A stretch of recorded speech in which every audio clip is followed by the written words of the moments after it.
Hey everyone, Josh here with another close-up look at a Star Wars toy. And today we're going to unbox the Mandalorian Hover E-Web Cannon from the Mission Fleet series. So before we take him out of the box, let's just real quick look at the packaging. And so if you are familiar with this line, you know there's not a lot on the packaging, at least as far as character description or anything like that. They just kind of show you the contents of the box and give you some measurements. And you can see here the Mandalorian figure is 1.4 inches wide by 2.5 inches tall. So he's a little guy, but whoa, let's go ahead and cut it open and see what's in here. So, and there should be another piece right there. Very cool. So I recently, but you just have some paperwork, nothing exciting. I recently did a video of the Razor Crest and was kind of speaking as I was doing the video and saying how cool it would be if they had another variant of the Mandalorian in his brown armor. And so this is, okay, it's a little tab in there. This is the bottom of the cannon. The actual cannon itself is actually pretty big. And then we have the accessory packs, and I'm going to go ahead and assume the Mandalorian is in here. But I was just saying, with the Razor Crest set, it would have been, he comes in the silver armor. It would have been cool to have a variant where he's in the brown armor, and there should be some guns in here. 2 guns just fell out. And then we have the projectile for the cannon. And then the Mandalorian himself in the brown armor. So very cool. So if you're looking for just a variant and you don't want to spend a lot of money, this is a little set you can pick up. And I got mine at Ollie's for $5. So you can find him at the discount stores. But here he is up close. And then we also have, he came with 2 weapons. And let's see if we can get the camera to focus. We'll take a look at those in a moment. But I just want to run through his articulation here and show you what he does. And so you, of course, you see the cape, and it just should pop right off. And there's just a peg in the back, and then little clips that kind of go around his neck there. Just trying to get the camera to focus a little bit. There we go. And so then we look at Mando. You should have a head rotation and an up and a down. So yeah, and it does feel it's like it's on a ball joint. And then on his shoulders you should have, well, that's all the up you have on that side, both sides. And it's because they put the shoulder pad on him and it kind of sticks out a little bit. So that's why you're going to have problems with the up. That's all the range he has. But then you have rotation at the shoulder. And you also have rotation at the wrist. So you can pose the weapons. And then just after that, you just have leg articulation forward and back. So not a whole lot of leg articulation, but the upper body, they did a good job, I think.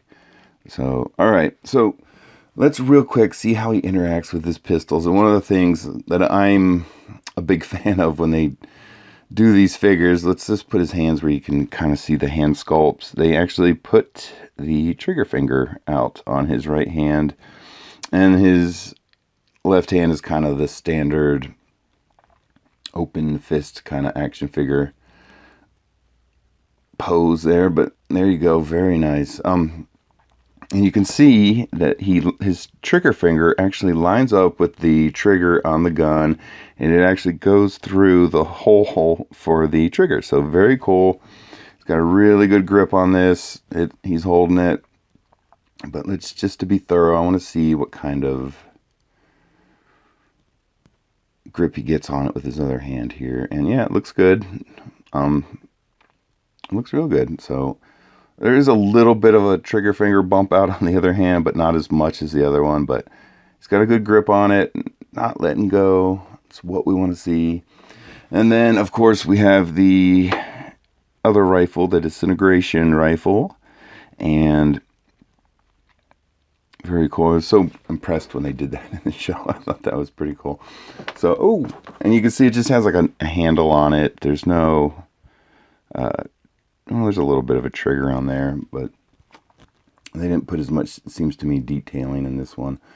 So, and, you know, because you have limited articulation, they kind of have to,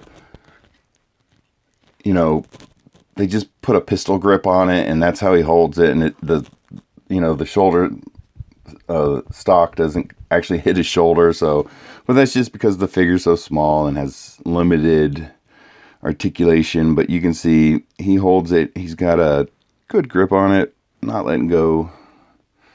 It's what we want to see. And it should be the same thing on the other side. So, very cool. All right. So, let's real quick take a look at this thing. And I'm sure most of you remember, if you watched The Mandalorian, this was a very famous scene and very cool. He turned this hover cannon, this E-Web cannon, on a bunch of, I don't know if they were bounty hunters or just thugs, you know, you're bad guys in a show or a movie, but this is what it looks like, kind of, or the barrel. And it does feel like it has some up and down tilt, and yeah. So, and one of the other things you'll notice is that the cannon is, of course, removable. And one of the reasons they did that is because a lot of these sets are interactive with each other, and so like the Razor Crest has a spot where you can actually insert these cannons onto the body of the ship, and this may actually be interactive with that. So, and the holes look like that. So if you look at the base, it has a hole almost identical to that, and of course it should just pop in there, no problem. There's no clicking or anything, it just slides in. You got full rotation. Whoa, you can see how it's staying in there good, but I'm just trying to move the cannon up and down for you guys, so that's why it popped out. But not a whole bunch of movement on the up and down, but this is definitely a cool little cannon. And of course you have the projectile, and to fire it should be just, you push this scope looking thing here, and let's see which direction, down, and it fires. So nice. Now let's see how he interacts with this cannon. And you can see there's two little pegs for the bottom of his feet, and there should be, yep, two little holes on the bottom of his feet. So let's see how these things interact. And yeah, cool, he's staying on there. And then yeah, you should just be able to put his hands on the handle here, and yeah, he's, oh, there we go. You got to kind of like push his hands together. I could hear his shoulder click. So he does, yeah, he's not wanting to line up really great with this thing here. So, all right. Doesn't have really perfect or great alignment with the handles of the cannon, but there you go. Okay. So, all right, that's how that looks. Very cool. I like it. Looking good. So it takes a little fiddling, but you can get him to line up with the cannon pretty darn good. So, all right. And then one last test I like to give these figures, and just to make him look right, we're going to put his pistol back in his hand. I always like to check and make sure when you buy these figures, you can actually have them stand, if you want to put them in a display or a diorama or something like that, that they will stand on their own, and he does very well. All right, everybody, there he is. This is the Mandalorian in his brown armor, and he comes with the E-Web cannon from the Mission Fleet series. And I hope you guys are enjoying the videos, and if you are, could you like and subscribe to the channel? It really helps us out, and we'll talk to you guys later. Bye.